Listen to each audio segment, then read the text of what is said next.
बिस्मिल्लाहिर्रहमानिर्रहीम। Hello everyone, अस्सलाम वालेकुम। मैं हूं डॉक्टर तनवीर अरशद चौधरी और आप प्रोग्राम देख रहे हैं health special on special TV. जैसा कि हमारे तमाम नाजरीन को पता है कि हमने हमेशा करंट इशू को टाइटल करने की कोशिश की है और हमने पेशेंट की वेलफेयर के लिए और जितने भी हमारे व्यूअर्स हैं जो हमें देख रहे हैं या हमें सुन रहे हैं या जहाँ तक भी हमारी आवाज़ जाएगी, तो हमारा बेसिकली जो विजन है, जो पर्पज़ है, वो अपने जितने भी व्यूअर्स हैं उनको एजुकेट करना है ताकि उनको किसी भी तरह का कोई इशू हो या उनकी बॉडी के अंदर कोई भी सिम्टोमेटिकली चेंजिंग आए तो उनको कौन सी स्पेशलिटी में जाके अपना ट्रीटमेंट करवाना है ताकि वो अपनी लाइफ को आसान बना सकें। तो आज का जो हमारा प्रोग्राम होगा इस पे हम बात करेंगे कि अल्ट्रासाउंड जो है वो किस कैटेगरी का होता है, कितनी क्वालिटी का होता है, कब कब करवाना चाहिए और बॉडी के कौन कौन से हिस्से का अल्ट्रासाउंड हो सकता है और अल्ट्रासाउंड के लिए जो स्पेशलिटी होती है वो कौन कौन सी जगह पे होती है या कौन कौन सा डॉक्टर जो है वो इसमें इन्वॉल्व होता है। और फिर आपके अल्ट्रासाउंड जो है वो आपके पाँव के नाखून से लेके सर के बालों तक कौन कौन से ऐसे हिस्से हैं जिसको वो कवर कर सकता है। और जैसे कि आपने देखा होगा कि लोग सिटी स्कैन भी करवाते हैं, एक्सरे भी होते हैं, उनका कितना नुकसान होता है और अल्ट्रासाउंड कितना सेफ है, इन सारी चीज़ों के ऊपर हम बात करेंगे। और अब प्रोग्राम के दूसरे हिस्से में हम बात करेंगे वायरल इन्फेक्शन जो होती हैं। जैसे ही मौसम चेंज होता है लोगों को फ्लू लग जाता है, रनी नोज़ होती है या उनका नोज़ बंद हो जाता है या इस तरह उनके गले में रेशा गिरना शुरू हो जाता है। तो प्रोग्राम के दूसरे हिस्से में हम इसके ऊपर बात करेंगे। प्रोग्राम के पहले हिस्से में हम चूँकि अल्ट्रासाउंड हमारी आज का टॉपिक है तो हम अल्ट्रासाउंड के बारे में जितने भी हमारे देखने वाले व्यूअर्स होंगे या हमारे प्रोफेशनल लोग होंगे या हमारे एचओज होंगे, पीजीज होंगे, जीपी होंगे, फैमिली फिजिशियन होंगे या पैरामेडिकल स्टाफ होगा या एलएचवी होंगी या स्टाफ नर्सें होंगी या मेडिकल से रेलिवेंट कोई भी बंदा होगा तो उसको ये पता होना चाहिए कि टाइप्स ऑफ अल्ट्रासाउंड क्या हैं। अल्ट्रासाउंड अगर आपने सीखना है तो कहाँ से सीखना है, कैसे सीखना है, कब करवाना है, कैसे करवाना है और उसकी प्रिपरेशन क्या है। यानी अल्ट्रासाउंड जब करवाने जाना तो उसके लिए आपका खाली पेट होना, पानी पीना, खाना खाना, इन सारी बातों के ऊपर हम बात करेंगे। और इस पर बात करने के लिए हमने अपने स्टूडियो में जिस फेमस शख्सियत को दावत दे रखी है वो डॉक्टर मुमताज़ खान नियाजी बिन कासिम, जो certified master trainer in ultrasound हैं, जो लोगों को हमारे जितने भी डॉक्टर्स हैं, पैरामेडिकल हैं, पीजी हैं, एचओ हैं, कंसल्टेंट हैं, फैमिली फिजिशियन हैं, उन सबको ट्रेन करते हैं अल्ट्रासाउंड के ऊपर। तो सर हम आपको अपने शो में वेलकम करते हैं। सर से हम सबसे पहले ये जानेंगे कि types of ultrasound. Sir ultrasound की कितनी किस्में होती हैं? अल्ट्रासाउंड की किस्में मौजूदा भी बता देता हूँ आपको और दिन ब दिन इसमें इजाफा हो, मॉडर्नाइजेशन जो मेडिकल के जो डायग्नोस्टिक और इन्वेस्टिगेशन के टूल्स हैं उसमें सबसे फास्ट ग्रोइंग यही फील्ड है क्योंकि ये सेफ है। ठीक है। अल्ट्रासाउंड की अगर जो पेशेंट को भी समझ आए और जिन्होंने अल्ट्रासाउंड की ट्रेनिंग नहीं ली उनको भी समझ आए तो हम क्लासीफाई इस तरह करेंगे: ट्रांस एब्डोमिनल अल्ट्रासाउंड, ठीक है, ट्रांस वजाइनल अल्ट्रासाउंड, ठीक है, एंड कलर डॉपलर अल्ट्रासाउंड। ठीक है। ट्रांस एब्डोमिनल नाम जाहिर करता है लेकिन ट्रांस की वजह से हो सकता है कुछ अब आपको समझ ना आए, तो वो सादा लफ्जों में मरीज को लिटा के पेट के ऊपर से किया जाता है। ठीक है। ट्रांस वजाइनल अंदरूनी अल्ट्रासाउंड भी कहा जाता है और वो उसका method insertion of probe like PV जो लेडी डॉक्टर्स करती हैं। ठीक है। और जो कलर डॉपलर है वो एक अलग ही जहान है। ठीक है। वो अलग जहान इस तरह है कि एक तो वो खून की नालियों को अंदर तक देख के बारीक से बारीक नालियों के बारे में, मरीज के बीमारी के लेवल की निशानदेही करता है। दूसरा उसको करना भी एक आर्ट है। ठीक है। बिकॉज वो बहुत डेलिकेटली किया जाता है, उसमें आप प्रोब आपको नफासत से पकड़नी आनी चाहिए। आप प्रेशर नहीं दे सकते, प्रेशर देंगे तो नालियां दब जाएंगी, उनमें ब्लड का फ्लो ही रुक जाएगा तो फिर रिजल्ट भी नहीं आएगा। या इवन वेरी कर जाता है, जैसे आर्टरी है वो कंप्रेस हो रही है तो आर्टरी की उसका ल्यूमन नैरो हो जाएगा। अब नैरो ल्यूमन इज स्टीनोसिस, तो ना हो स्टीनोसिस तो स्टीनोसिस आ जाएगा। तो थोड़ा सा कलर डॉपलर में जाने से पहले बंदे के मिजाज में नफासत भी होनी चाहिए। ठीक है। लेकिन जो ग्रे स्केल कहलाता है, ब्लैक एंड वाइट अल्ट्रासाउंड कहलाता है, वो कोई भी सीख सकता है। उसकी भी दो किस्में यानी ट्रांस एब्डोमिनल और ट्रांस वजाइनल। तो वो आपको बेशुमार चीज़ों का कब्ल अज़ वक्त इंदिया दे देता है। ठीक है। इसको मुस्तकबिल की स्टेथोस्कोप कहा जाता है। ठीक है। ये हर क्लिनिक की बुनियादी ज़रूरत है। हमारी व्यूअरशिप में definitely Punjabi speaking, Punjabi understanding भी होंगे, तो मैं उनकी आसानी के लिए कि देहातों में जिसको कहते हैं ना, वो डॉक्टर को गए थे, डॉक्टर ने टूटियां लाइयां, ये मुस्तकबिल की टूटियां हैं। टूटियों का नुकसान नहीं है, इसका भी नुकसान नहीं है। ठीक है। जो हम माहौल में शोर शराबा देखते हैं, हॉर्न सुनते हैं आते हुए जाते हुए, तो वो ज़्यादा नुकसानदेह हैं, अल्ट्रासाउंड का उससे थोड़ा नुकसान है। इसके मुकाबले में आप देखें, सीटी स्कैन हो गया, सीटी स्कैन में भी 100% नहीं है तो एमआरआई आया ना। ठीक है। और इससे भी सादा अल्फाज में अगर मैं समझाऊं तो ये एक सफ़र में जैसे मुख्तलिफ मनाजिल होती हैं, आपने घर पे हरारत महसूस हुई, बुखार का शक पड़ा, तो सबसे पहला काम आप क्या करते हैं? आप खुद या घर का कोई फर्द माथे पे हाथ लगाता है, पता चल जाता कि बुखार है। वो नहीं बता सकता कि कितना है, चलें बता भी देगा तो बहुत तेज है या हल्का है। हाँ, पूरी उसकी वो मेजरमेंट उसको वो एग्जैक्ट प्रिसीजन के साथ डिफाइन नहीं कर सकता। ठीक है। आप डॉक्टर के पास गए या घर में थर्मोमीटर मौजूद है, आपने थर्मोमीटर लगाया, ठीक है, उसने आपको बता दिया इतना है, उसने अपना काम कर दिया। ठीक है। वो ये नहीं बता सकता कि मलेरिया है, नमूनिया है, टाइफाइड है, वायरल है, बैक्टीरियल है, क्या चीज़ है, मेनिंजाइटिस है। अब फिर आप बेबस हैं, आपको लैब और एक्सरे का सहारा लेना पड़ता है। ठीक है। पता चला जी कि अभी बात क्लियर नहीं हो रही या हेपेटाइटिस निकल आया है, अभी स्टेप आ गए हैं इसके। उसने अब तक हेपेटाइटिस मींस या कोई भी ऐसी चीज कि आपके दुपट्टे, कपड़े या कमीज को आग लग गई है। ठीक है। आपने बुझा भी लिया, बच भी गए, लेकिन एक्सटेंट ऑफ लॉस का तो आप अंदाजा करेंगे ना, कितना हुआ है, कितना हुआ और कितना बच गए पीछे, और आइंदा क्या इलाज करना है, क्या एहतियात करनी है। ठीक है। अल्ट्रासाउंड से बेहतर इस सिलसिले में कोई चीज नहीं है। ठीक है। एक बंदे की खुराक सही नहीं रही, दवाई गलत खा बैठा, उसके कंजेनिटल यानी मौरूसी कमजोरी थी गुर्दों में, उसके गुर्दे खराब हो रहे हैं। ठीक है। अब आहिस्ता आहिस्ता वो गुर्दों के फेल होने की तरफ जा रहा है। ठीक है। दो ही रास्ते हैं हमारे पास, हम रीनल फंक्शन टेस्ट करवाएंगे कि ब्लड टेस्ट करा के गुर्दे की कारकर्दगी देखेंगे, और दूसरा हम अल्ट्रासाउंड पे उसकी शेप देखेंगे। इसकी मैं आपको आसान तरीन मिसाल ये दे देता हूँ कि आपकी मोटर बाइक खड़ी है बारिश में, पानी चला गया, प्लग खराब हो गया। ठीक है। आप किक मारते हैं, नहीं स्टार्ट होती, ऐसे ही। अब उसकी शेप ठीक है लेकिन फंक्शन खत्म हुआ खड़ा है। आप उसका प्लग उतारते हैं, फूंके मारते हैं, पानी रिमूव करते हैं, ड्राई करते हैं, उसको करके मोटर बाइक स्टार्ट हो जाती है। दूसरी है कि मोटरसाइकिल गिर गई, उसकी टैंकी भी टेढ़ी हो गई, उसके कोई और चीज में डैमेजिंग मींस शेप में डैमेज, शेप डैमेज हो गई।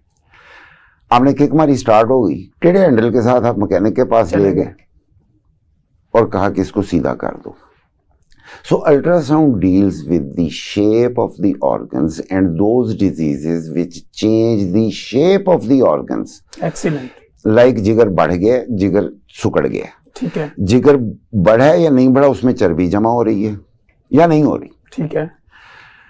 जिगर सुकड़ गया है तो उसमें सिर्फ अभी सुकड़ा है या पानी छोड़ दिया और क्रोनिक लिवर डिजीज जिसको CLD भी कहते हैं वो बन गई है।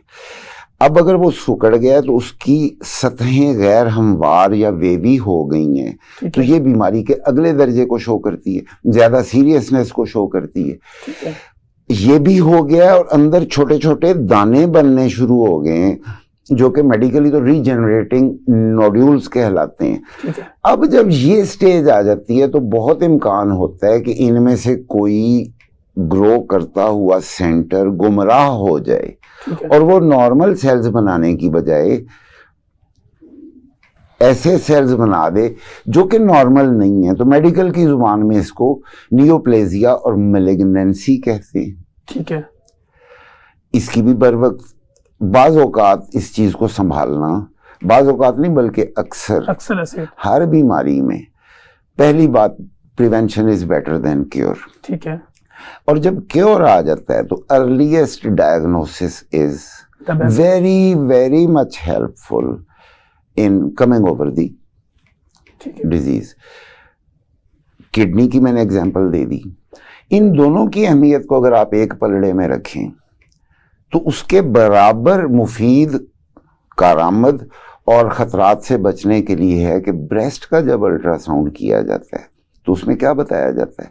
सबसे पहले कि मरीज़ खुद महीने में एक दफ़ा ज़रा अच्छी तरह तसल्ली कर लिया करे, उससे बेहतर रास्ता कोई नहीं है। जहाँ उसको कोई नई गिल्टी महसूस होती है या दर्द महसूस होती है तो वो फौरी तौर पे अपनी चॉइस के डॉक्टर से रजू करें। ठीक है। अब डॉक्टरों के ऊपर लायबिलिटी आती है कि अगर उन्होंने खुद फैसिलिटी रखी हुई है तो वो ज़रूर उसका अल्ट्रासाउंड करके चेक करें कि कोई अब नॉर्मल चीज़ तो नहीं है। नहीं है तो वो अल्ट्रासाउंड किसी रेडियोलॉजिस्ट से या अल्ट्रासाउंड स्पेशलिस्ट से करवाएं।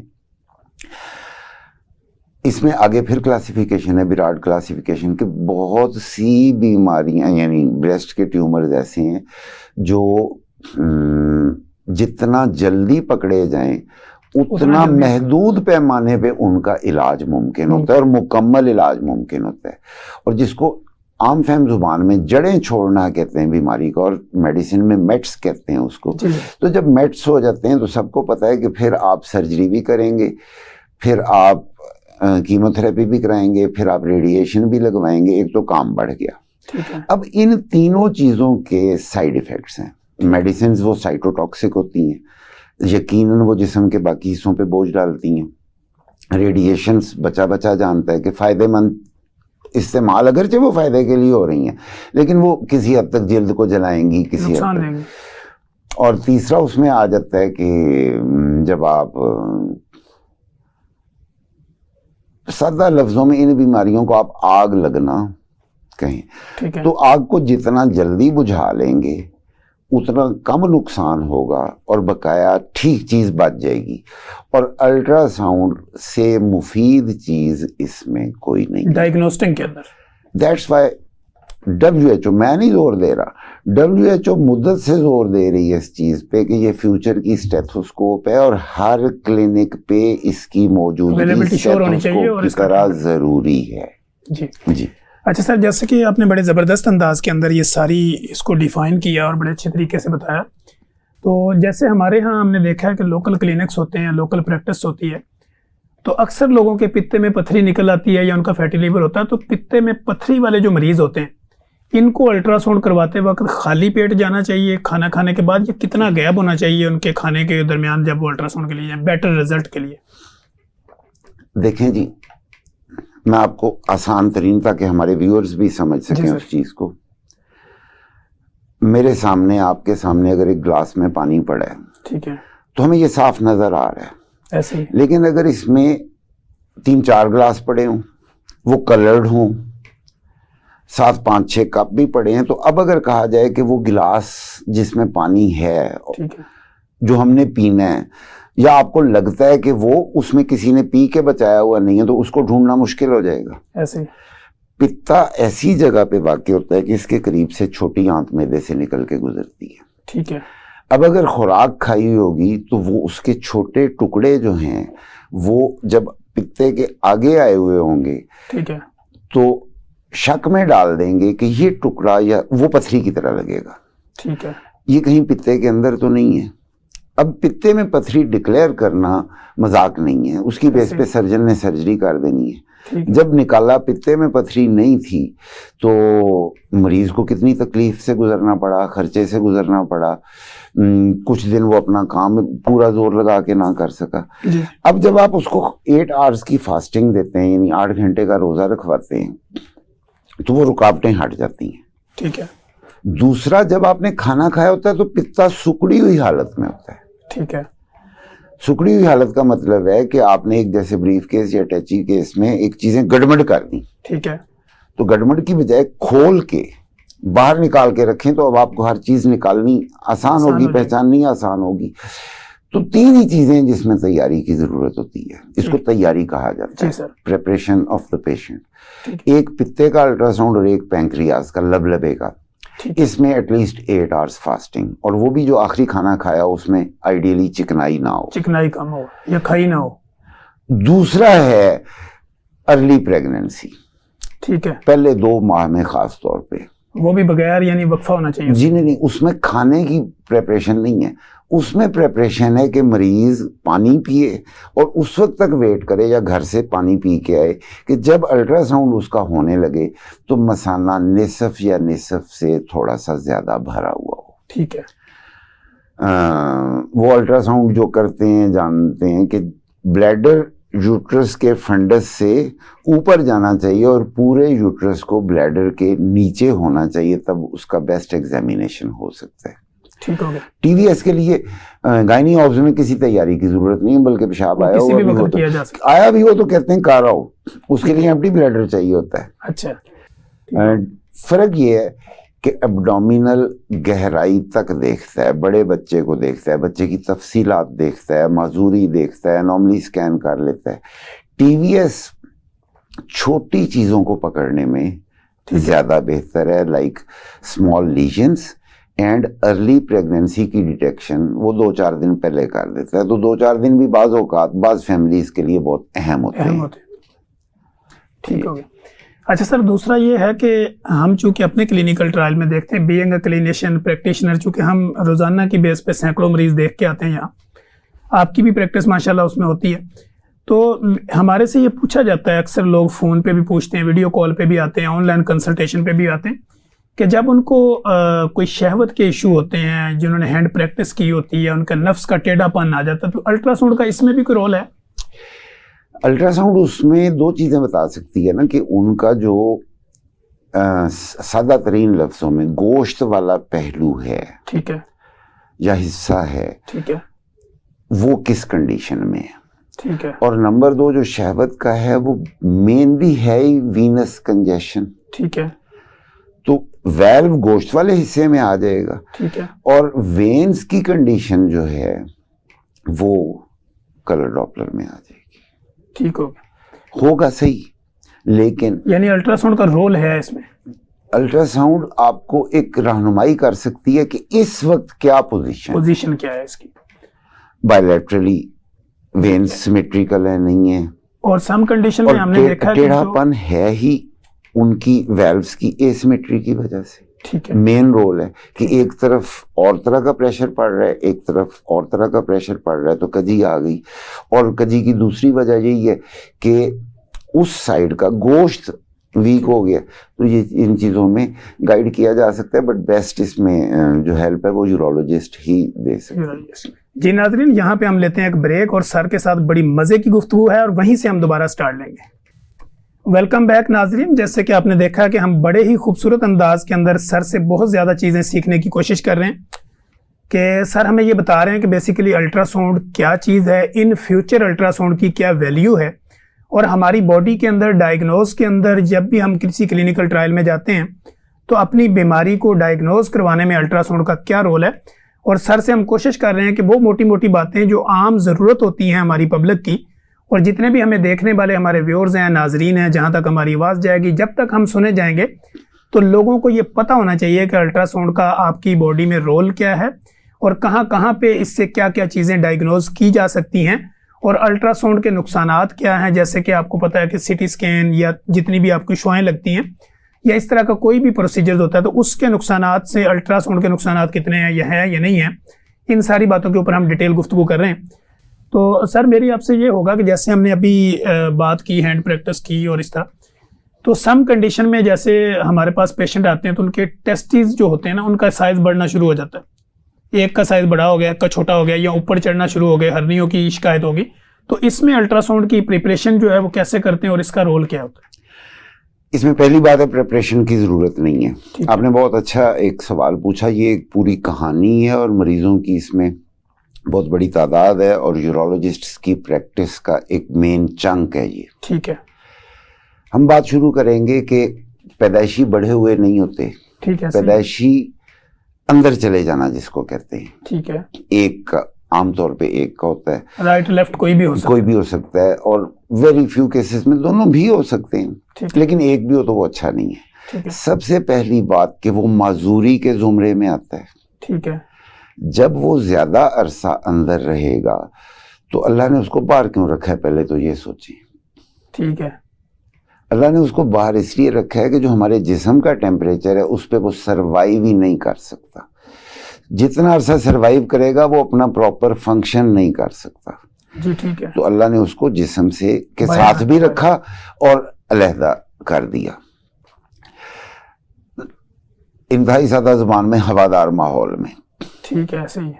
अब जब वो अंदर होगा तो पहली बात फंक्शन, माजूरी, और जो उससे भी खतरनाक पहलू है कि उस माहौल में रह के वो कैंसर की तरफ चल पड़ेगा। ठीक है, सेल आपके अब नॉर्मल हो जाएंगे, कंट्रोल से बाहर हो जाएंगे। अब कैंसर का पता है, उस पर कुछ मजीद बताने की जरूरत नहीं है। अब अगर अनडिसेंडेड है, उसका अर्ली डायग्नोसिस जरूरी है। फैमिलीज को अपने बच्चों को खुद मुआयना करते रहना चाहिए कि अगर आप जल्दी करा लेंगे उसका सर्जरी और वो डिसेंडेड में आ जाता है तो उसका फंक्शन काफी हद तक बहाल रह जाएगा। ठीक है। जब आप हाथ से चेक करते हैं तो डाउट में रहते हैं। अब ये बड़ा इंपॉर्टेंट पॉइंट है, अल्ट्रासाउंड का रोल मैं बता रहा हूँ। आप डाउट में रहते हैं कि कहीं वो एट्रोफिड तो नहीं है, छोटा तो नहीं है जगह पे, लेकिन ग्रोथ उसकी पूरी नहीं हुई। ठीक है। या वो अपनी जगह पे ही नहीं है। ठीक है। अल्ट्रासाउंड आपको 1 मिनट में फैसला करके बता देती है कि वो इन्गुइनल कैनाल में पड़ा है। ठीक है। तीसरा, टेस्टिस में टॉर्शन हो जाती है। एक लटकी हुई चीज है ना, जैसे अंगूर का गुच्छा है या कोई और चीज है, तो वो मरोड़ा, टॉर्शन मरोड़े को कहते हैं। अब मरोड़े में तकलीफ बहुत होती है। ठीक है।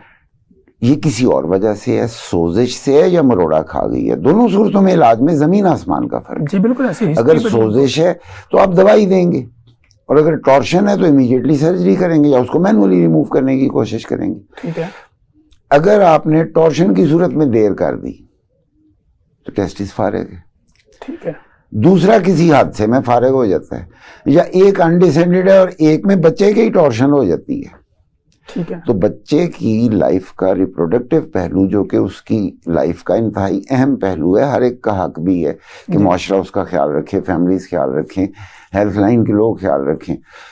और पाकिस्तानी कल्चर में तो लाइफ का मकसद हयात ही कई कम्युनिटीज में यही समझा जाता है कि आप आए हैं, बड़े हुए हैं, शादी हो गई, बच्चे पैदा हुए हैं, वालिदैन ही नहीं रहने देते कि जी हमारा दिल करता है।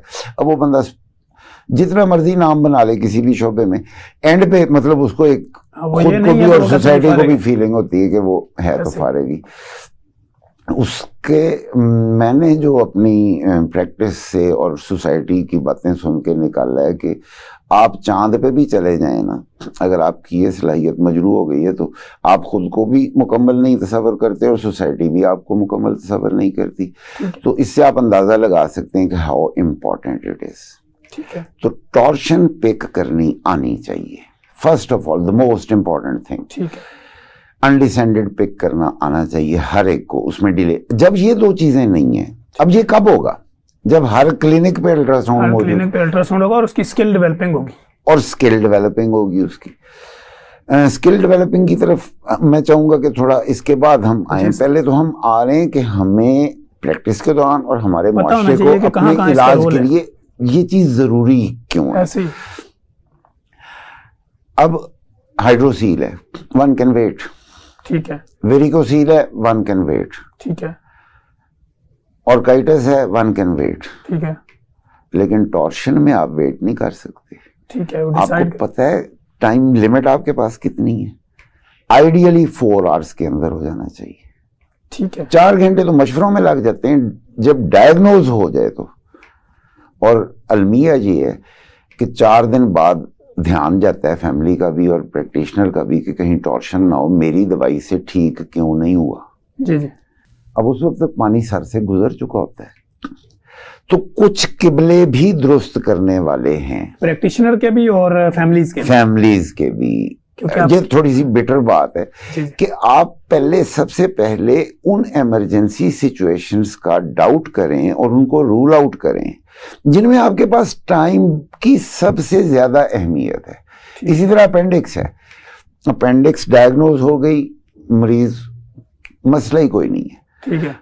लेट हो गया या मरीज ने मानी नहीं सकती है, फट गई, तो काम तो अब भी वही करना है लेकिन बड़े लेवल पे करना है। अब पेट खुलेगा, लेप्रोटमी होगी, एडमिशन के दिन ज़्यादा होंगे, मरीज़ एक दफ़ा बड़ा एनेस्थीसिया लेगा, निस्बतन मौत के ज़्यादा करीब होगा और फिर वापस आएगा।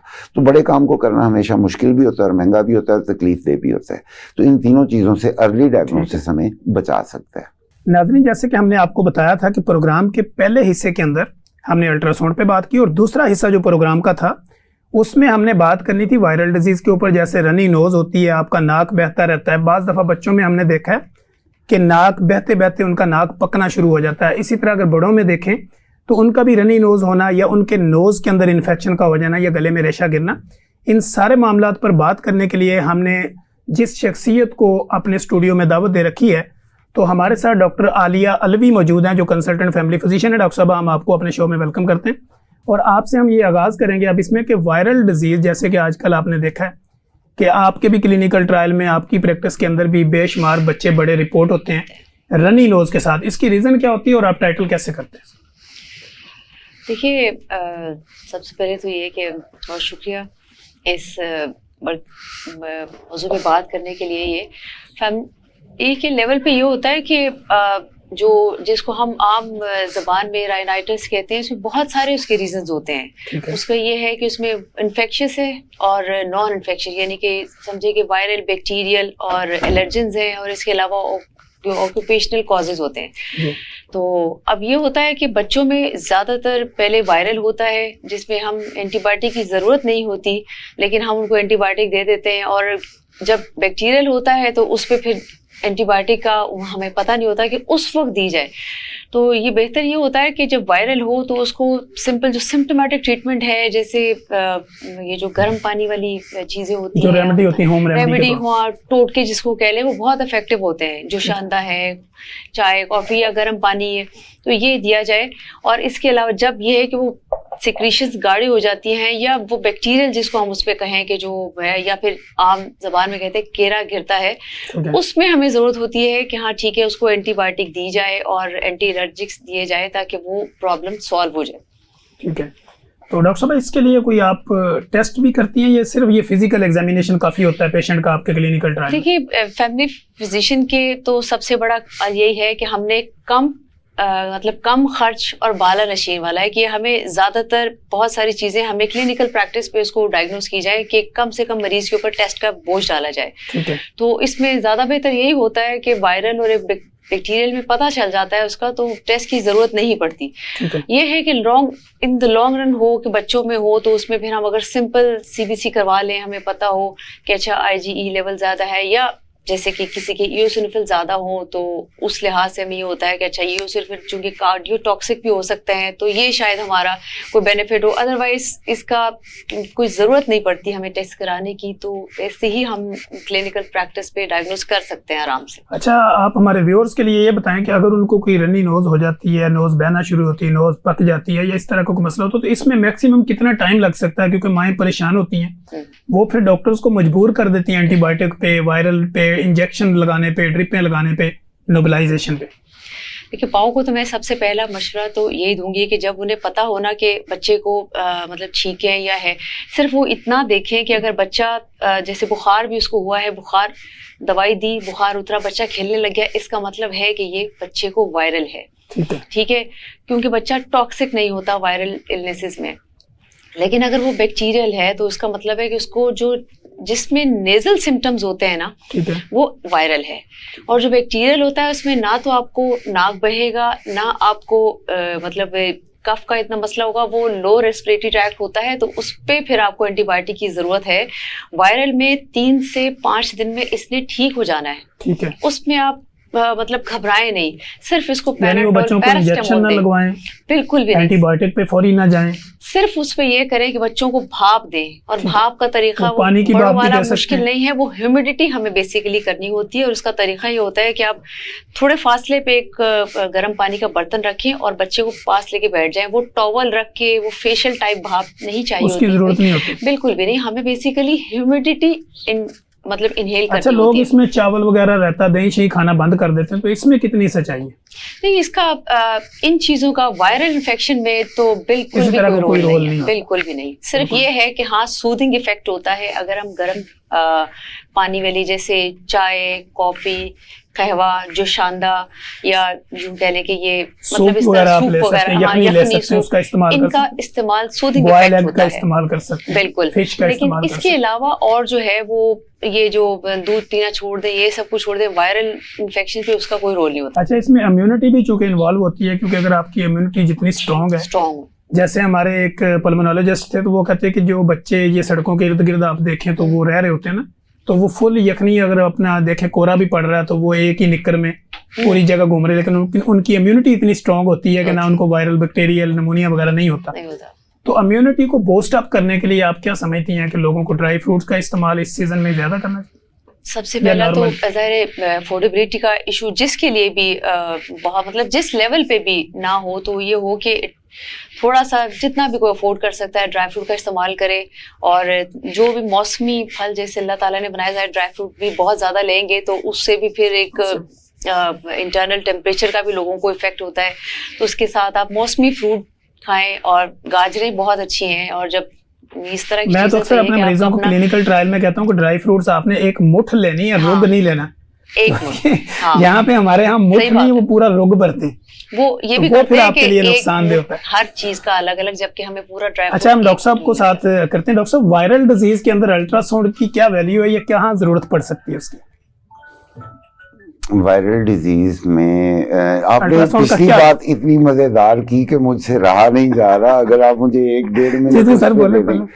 देखें जी, हर चीज का, हर फूल के साथ एक कांटा होता है। जी सर। मैं ऐसे मौकों पे अपने पेशेंट्स को रिकमेंड ये करता हूँ कि ज्यादा खाओ, ठीक है, लेकिन नरम ग़िज़ाएं खाओ। जब आपकी आंतों पे बोझ पड़ेगा तो बुखार किसी किस्म का भी है तो टाइफाइड के जरासीम चूंकि अपॉर्चुनिस्टिक जरासीम होते हैं तो वो असल नमाजें छोड़ के तो रोजे भी। तो नंबर 2, आप प्रोटीन डाइट्स लें, ठीक है, वो वायरल में आपके काम आएंगी, ठीक है। आराम करवाएं, इधर कोई नहीं आता, इंपॉर्टेंट फंक्शंस होते हैं। और जो जैसे डॉक्टर साहब ने फरमाया बड़ा अच्छा, लेकिन इन्होंने बात थोड़ी हल्का हाथ रख के की, तो मैं थोड़ा इसको खोल के करूं कि माओं की जो बेचैनी होती है ना कि बच्चा बीमार हो गया, उसमें इमोशनल पहलू लेते हैं और वो हक बनता है, ठीक है। लेकिन जो हक नहीं बनता ना कि हमने ये जाना है, वो जाना है, फंक्शन है, बच्चे को ठीक होना चाहिए, आप उसको मैकेनिकली जब ठीक करने की कोशिश करते हैं तो आपकी प्रायोरिटी में ही ना, ठीक है। जो पेरेंट्स के लेवल पे सबसे बड़ी गलती होती है, ये एक फी सबीलिल्लाह मैं आपको पॉइंट आउट कर देता हूँ जो इससे फायदा फैमिलीज उठाना चाहें, कि ये दवाई चूंकि बड़े बच्चे को दी थी, वो ठीक हो गया था, इसको भी यही देनी है, सेल्फ मेडिकेशन हो रही है, उसमें एंटीबायोटिक का मिसयूज हो रहा है। इसको पिछली दफा दी थी, अब फिर दे दें, तो वो सारी बॉदरेशन क्लिनिक पे जाना, वो चाहे वो अफोर्ड भी कर सकते हैं, पैसे उनके लिए मसला नहीं है, बॉदरेशन वो नहीं कर रहे तो फिर नतीजा यही है कि आप गलत एंटीबायोटिक दे रहे हैं। तीसरा, उससे भी खतरनाक है, पड़ोसियों का बच्चा इससे ठीक हुआ था तो हमारा भी ठीक हो जाएगा। अब रेकमेंड कौन कर रहा है? पड़ोसन को पड़ोसन कर रही है, तो फिर कर लो। अब आ जाए जी वायरल वाले उस पे, जो असल सवाल था मेरा, 30 सेकंड है, फिर 1 मिनट डॉक्टर साहब। जी, मैं उससे भी कम में कर दूंगा। वायरल डिजीजेज, मुझे पता है कि आप पिछला प्रोग्राम भी खिलर गया था बहुत ज्यादा, तो आज आप बड़ा महदूद उसमें वायरल को गले तक रख रहे हैं। वायरल में हेपेटाइटिस भी है, वायरल में और चीजें भी है। तो अल्ट्रासाउंड, उसमें मैंने जैसे पहले अर्ज किया डॉक्टर साहब के आने से पहले, अल्ट्रासाउंड अपना हिस्सा भरपूर तरीके से अदा करती है तशखीस में और इलाज की आसानियों में और खतरात की कबल वक्त निशानदेही में। जी डॉक्टर साहब, चूंकि हम आपको पता जब भी स्टूडियो में होते हैं तो टाइम लिमिटेशंस होती है प्रोग्राम के अपने, तो आप लास्ट 1 मिनट में जो भी पब्लिक को मैसेज देना चाहें तो आप दे सकते। देखिए, सबसे ज़रूरी तो ये है कि जो ये अगर मौसमी नज़ला ज़ुकाम जितने भी हैं, जैसे मौसम चेंज होता है तो होता है, लेकिन इसमें पैनिक ना हो और पानी का इस्तेमाल ज़्यादा करें जब भी बुखार होता है, क्योंकि पानी की कमी होती है तो उसमें फिर ये खाना पीना कम हो जाता है, ये बहुत ज़रूरी है। और आराम करें, क्योंकि आराम करने से आपका बुखार की जो मतलब तकलीफ है वो कम हो जाएगी और थोड़ा बेहतर हो जाएगा। चाय, कॉफ़ी, कहवा, यखनी, इन सब चीज़ों का इस्तेमाल बढ़ा दें और बेजा एंटीबायोटिक्स का, और जो कहा कि सेल्फ मेडिकेशन प्लीज़ ना करें, ये अच्छी चीज़ नहीं है, इससे हमारी इम्यूनिटी पे बहुत बुरा असर पड़ता है। जी नाज़रीन, जैसे आपने देखा कि बड़ी ही ज़बरदस्त किस्म की हमने डिस्कशन की इस प्रोग्राम के अंदर, अल्ट्रासाउंड की टाइप्स आपको बताई, किस तरह अल्ट्रासाउंड करवाना चाहिए, किन किन बीमारियों में अल्ट्रासाउंड का क्या रोल और फ्यूचर में अल्ट्रासाउंड का क्या रोल है, ये सब के ऊपर हमने डिटेल गुफ्तगू की। फिर हमने आपको वायरल डिजीज़ यानी रनी नोज़ या नोज़ का बहना, इन सारे मसाइल के ऊपर हमने तफसीली गुफ्तगू करने की कोशिश की। तो मैं सर आपका भी शुक्रिया अदा करता हूँ कि आपने अपने कीमती वक्त में से वक्त निकाला। मैडम मैं आपका भी शुक्रिया अदा करता हूँ कि आपने भी हमें टाइम दिया। तो नाजरीन, चूँकि टाइम लिमिटेशंस है तो हम प्रोग्राम यहाँ पे हमें क्लोज करना पड़ेगा। हमें दीजिए इजाज़त, दोबारा हम इंशाल्लाह एक नए प्रोग्राम और नए विजन के साथ दोबारा हाजिर होंगे। तब तक के लिए इजाज़त दीजिए। अल्लाह हाफिज़।